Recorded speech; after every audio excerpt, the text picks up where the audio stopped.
Joining us on the line is Robert Cahaly. He is the chief pollster at the Trafalgar Group. He gained media attention in 2016. He was one of the few pollsters to accurately predict the election of President Trump.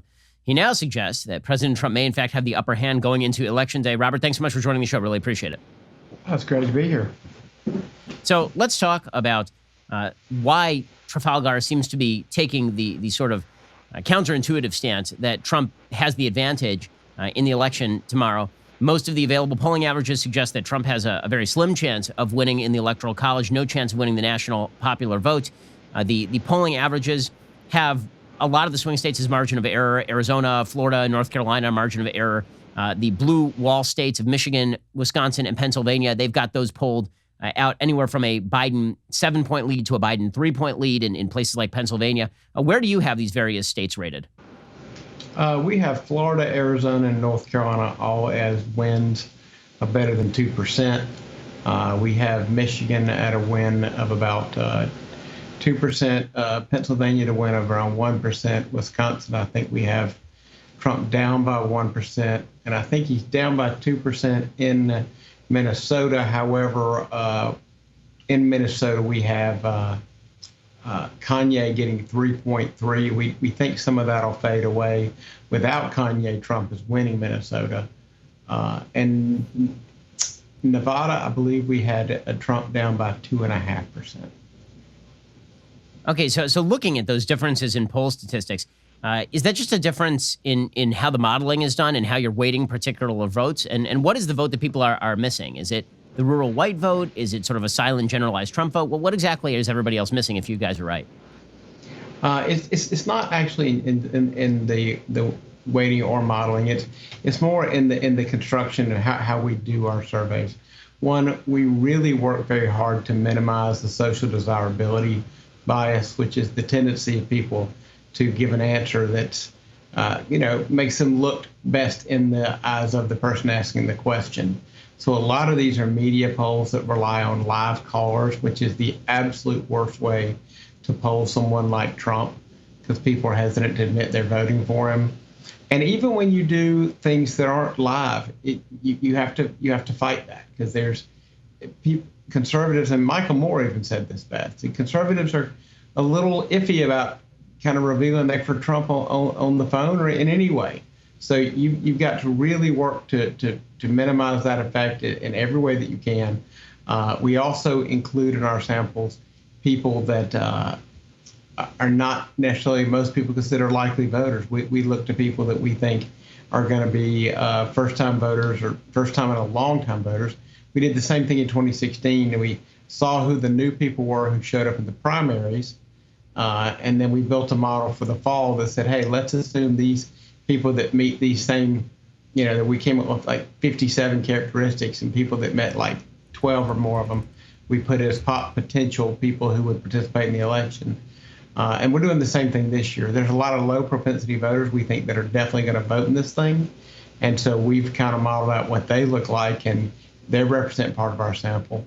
We also don't believe in long questionnaires. Go ahead. Sorry, are you surprised by the amount of early voting that we've seen? I mean, the voter turnout is extraordinary this year. We already are above it, 100% of 2016 in places like Texas. Florida is approaching 100%. Is that difficult to model for, or is the model basically the same? Well, what you do is measure it. Like, for example, we've discovered that in Pennsylvania and Michigan, those who voted by mail early are disproportionately Biden. Those who voted in person early, Trump has the edge, and those who are voting on election day, Trump has the edge. So you've got to keep track of how people are voting, and you've seen some of these conservative numbers that are coming out, numbers that indicate that Trump is doing a little better than people thought in some of the early voting, and Republicans waited a little later to send their ballots back. But I think a large turnout, I believe overall, is very good for Trump, because the people who really, really hate Trump have been voting consistently since 2018. They turned out everywhere. And so I think that the fact that Trump seems to be able to awaken people that nobody's counting on voting and bring them in. I mean, some of the statistics from his rallies are very impressive. We've always known he had large Democrat support. We've argued for quite some time that since 2016, that Trump did better among Democrats and independents and minorities than people know. And he did a little worse among some of the Republican establishment than people will know. So we're not shocked at all to see a large amount of Democrats that are for Trump. We're speaking with Robert Cahaly. He's chief pollster at Trafalgar Group. So where, you got some of the swing states right in 2016 in a way nobody else did. What was your overall record in 2016? So did you get everything right in 2016, or was it just particular states where everybody else got it wrong that you got right? We got 3 states wrong of the all 50, 47, which was better than everyone else. And we got lucky in the 3 states we got wrong, still electoral equaled 306 to 232, which we also predicted. But the 3 states equaled, they were actually Wisconsin. They were all states we didn't poll, but we used other people's polling on the averages to demonstrate we couldn't really afford to poll them all ourselves, but Wisconsin is equal in electoral votes to Nevada plus New Hampshire. So we got Nevada and New Hampshire for Trump and Wisconsin for Clinton, and it worked out perfectly. But yeah, we only got of those, we got all the even the congressional districts right. We missed 3 out of 50. So in terms of how you're identifying the sort of shy Trump voter, people who are trying to avoid social desirability issues, so what kind of questions do you ask people to try to eliminate the social desirability bias? Well, and 4 years ago, we asked the neighbor question as a projection device so people can kind of say assign this position without kind of, taking it on themselves as it was their position. But it's, like I said, it's a projection device. How we would have seen is, since we told everybody that in the media, then all these different groups are copying that. So we have all kinds of new techniques this year, and we are not sharing these. Okay, so looking at election night, so you think that Trump is actually going to win a fairly broad victory because you've got Trump up in Florida, you've got him up in Arizona and North Carolina, and then you say you have him up right now in basically all of the Midwest swing states, including Minnesota, if you're right about Kanye West. So is everybody else going to have to learn to code if you're right? Wisconsin. We show him losing Wisconsin right now. And we think he will probably come in second in Minnesota as well. The only states that right now we're still looking at around mid-270s, because I have this belief about Pennsylvania that if Trump doesn't win it by at least 4 points, he'll never get that victory. They've got some systematic voter fraud, not limited to their Supreme Court allowing ballots without postmark to be counted. So I think Trump, even though we have him up by 1, he has to win Pennsylvania by 4 or more to actually get those votes and get that fair victory. So let's talk about that for a second. So you've talked about Pennsylvania voter fraud. So Pennsylvania obviously is going to be counting votes beyond the election.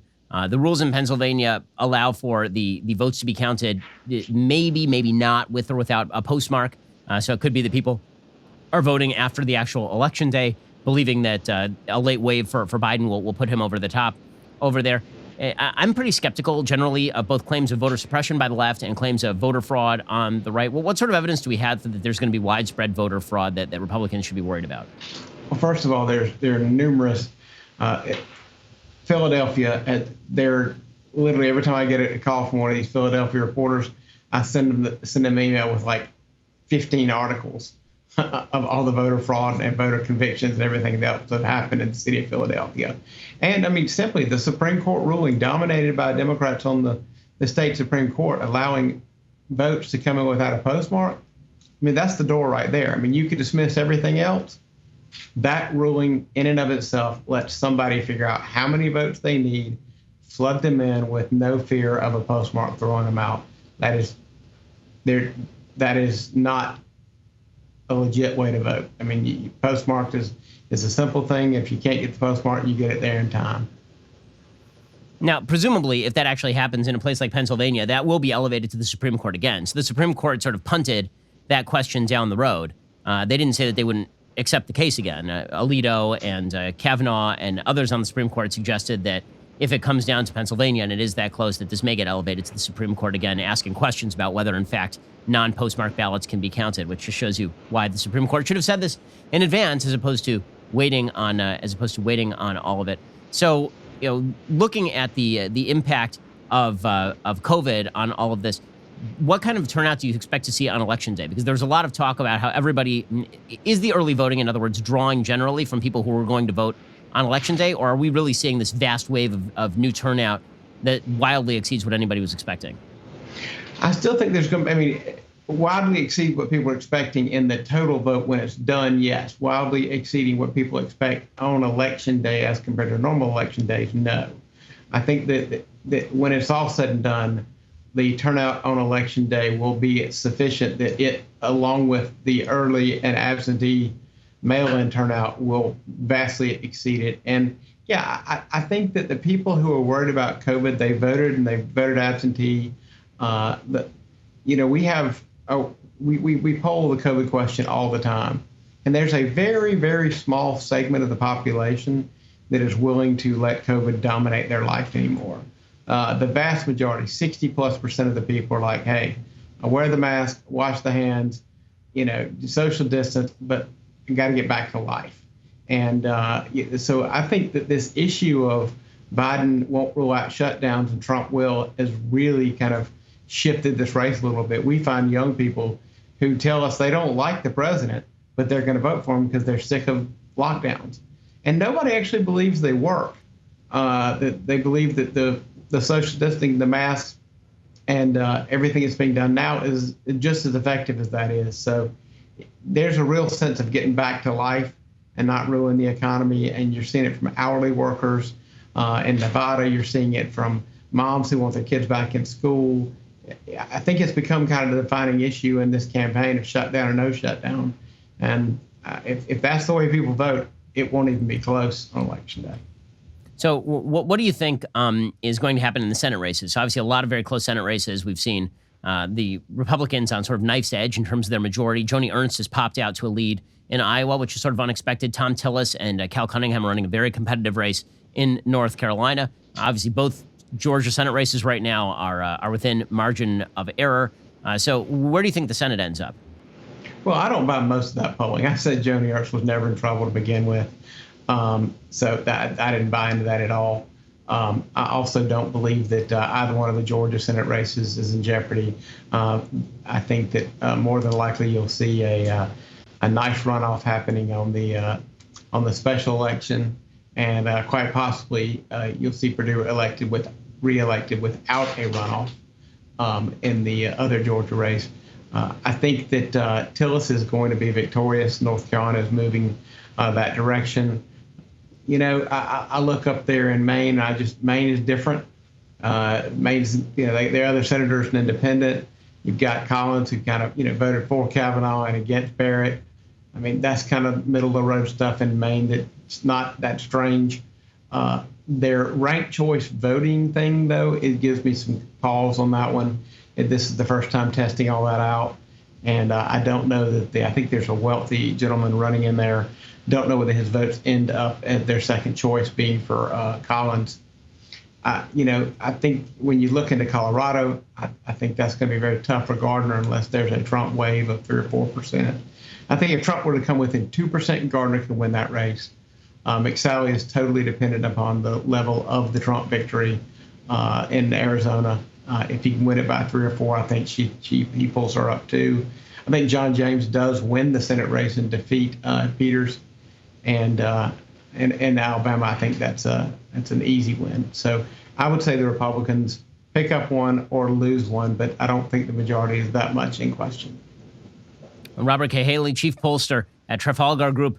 Those are definitely bold predictions, and we'll see how they play out tomorrow. I really appreciate your time. Absolutely. It's great to be on a show like this. Thank you. I hope you enjoyed that clip from The Ben Shapiro Show. If you did, go ahead and hit the subscribe button so you stay up to date on all of our future content.